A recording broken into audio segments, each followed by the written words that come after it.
साथियों, मुद्रा योजना के तहत स्वरोजगार के लिए बिना बैंक गारंटी युवाओं को मदद दी जा रही है। बिहार के हमारे नौजवानों को मुद्रा लोन के करीब 3 लाख करोड़ रुपए मिले हैं।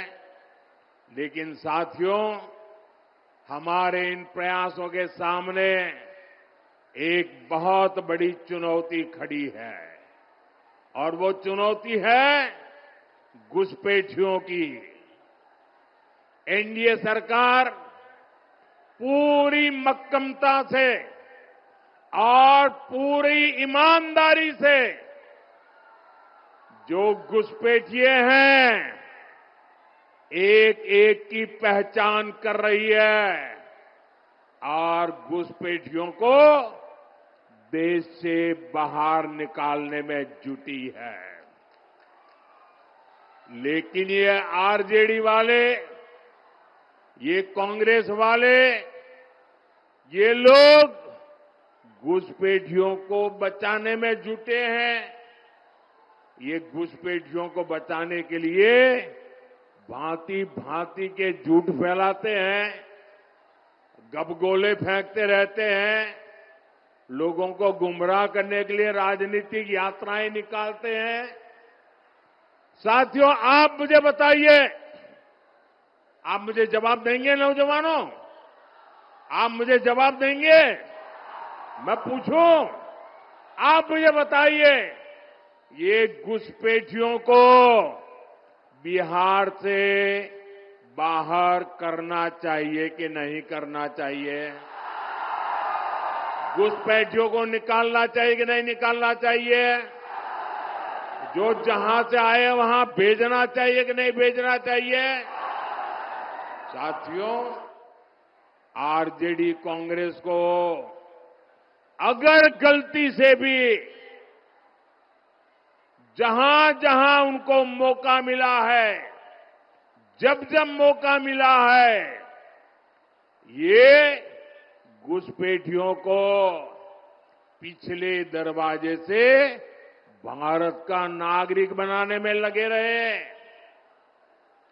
और वो सिर्फ आकर के किसी के घर में ठहर जाते, ऐसा नहीं है। एक घुसपैठिए आपके खेतों पर कब्जा करते हैं। दुकानों, उद्योगों में घुसपैठियों को ही काम मिलना हो जाता है। आपके बच्चों को उनको काम का जो हक है, वो हक ये घुसपैठिए छीन लेते हैं, उनको मिलना शुरू हो जाता है। और इसलिए मेरे नौजवानों, मेरी माताओं बहनों, मेरे मुल्क के मालिकों, मुझे बताइए, ये घुसपैठिए जाने चाहिए कि नहीं जाने चाहिए? ये घुसपैठियों को हटाना चाहिए कि नहीं हटाना चाहिए?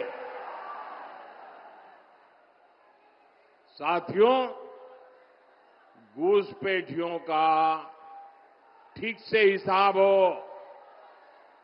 आप मुझे बताइए, ये घुसपैठियों का हिसाब कौन कर सकता है? जरा बताइए, घुसपैठियों को कौन निकाल सकता है? ये घुसपैठियों को कौन निकाल सकता है?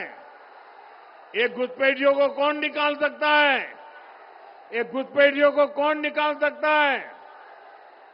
मोदी नहीं, आपका एक वोट निकाल सकता है। आपका वोट,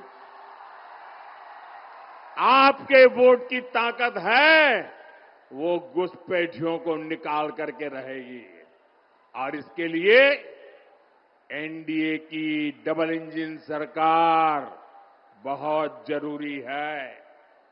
साथियों, कांग्रेस हो, आरजेडी हो, इन्हें देश की सुरक्षा से कोई मतलब नहीं है। इन्हें देश की आस्था से भी कोई मतलब नहीं है। इसलिए सब लोग हमारी आस्था, हमारी संस्कृति का भी अपमान करते हैं।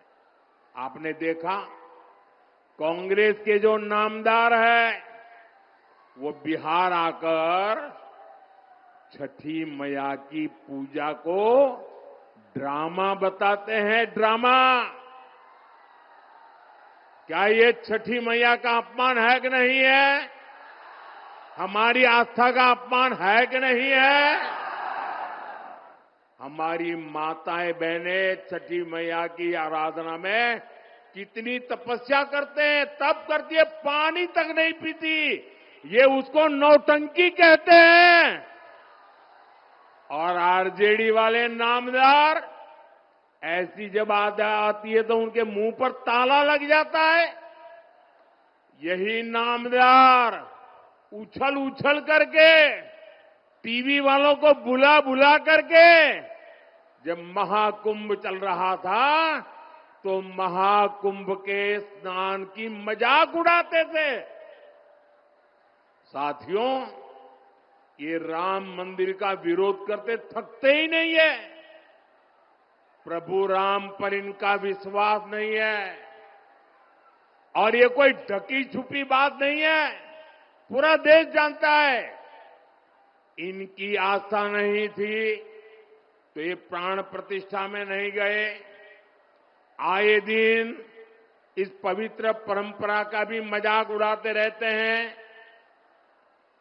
चलो भाई, ये घुसपैठियों के दबाव में, वोट बैंक की राजनीति में उनकी कोई मजबूरी है, समझ गए। प्रभु राम से उनकी नफरत होगी, हो सकता है। लेकिन जरा मैं एक और सवाल पूछता हूं। मेरे इस सवाल को जरा गंभीरता से सुनिए। आपको मालूम है ना, जहां भगवान राम का मंदिर बना है ना, वहीं पर निषाद राज जी का भी मंदिर बना है। वहीं पर महर्षि वाल्मीकि जी का भी मंदिर बना है। वहीं पर माता शबरी जी का भी मंदिर बना है। ये जरा कांग्रेस आरजेडी वालों को मैं पूछना चाहता हूं कि भाई, तुम्हें राम से गुस्सा है? अरे राम जी के पास मत जाना। अरे वहां निषाद राज है, जरा वहां तो मत्था टेक के आ जाओ। वहां वाल्मीकि जी है, अरे वहां तो मत्था टेक के आ जाओ। वहां माता शबरी है, अरे वहां तो चरण छू के आ जाओ।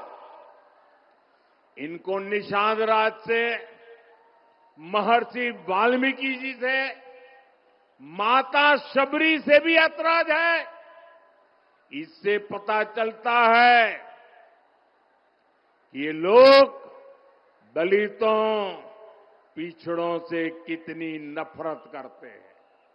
साथियों, एनडीए का एक ही संकल्प है, सबको पढ़ाई, सबको दवाई, सबकी कमाई, सबकी सुनवाई, और जहां पानी नहीं है खेतों में, वहां सिंचाई।